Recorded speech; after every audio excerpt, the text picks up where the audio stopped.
On va passer aux visions des peintres et notamment leur vision de l'Orient.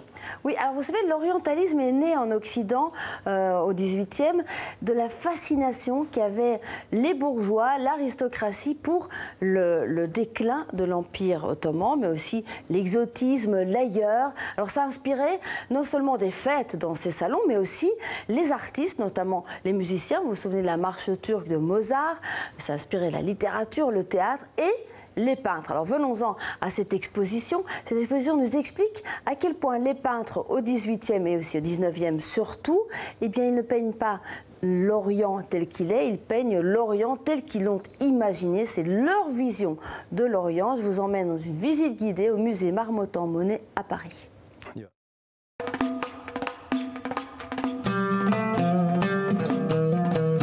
Pour les artistes français du XIXe siècle, peindre l'Orient, c'est avant tout peindre leurs fantasmes.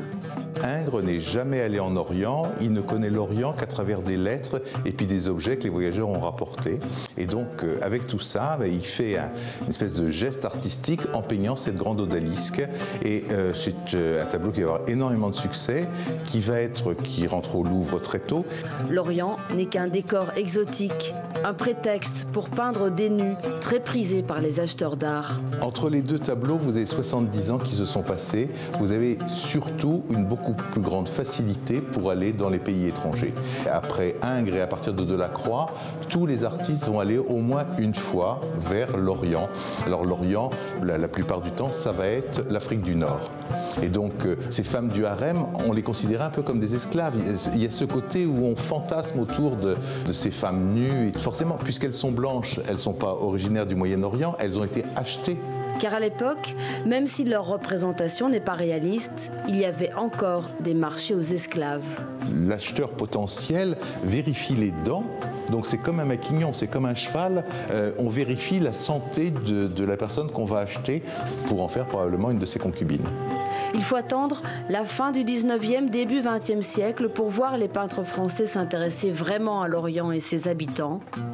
Du coup, le modèle de Matisse n'est plus nu.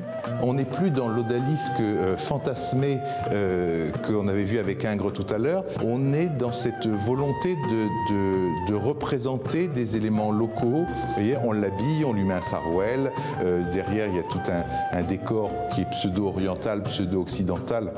3 mois de voyage en Tunisie avec sa compagne inspirent Kandinsky. Des turbans, des costumes colorés. Kandinsky ne fantasme pas, il rêve et réinterprète la réalité. Voilà, magnifique exposition à voir au musée Marmottan-Monet à Paris jusqu'au 21 juillet. Alors on va changer d'époque puisque des artistes contemporains étaient réunis au Grand Palais à Paris. Absolument, rendez-vous incontournable de l'art contemporain. C'était la 21e édition de Art Paris, en bon français. Il y avait 150 galeries au rendez-vous d'une vingtaine de pays. Les artistes femmes étaient à l'honneur cette année.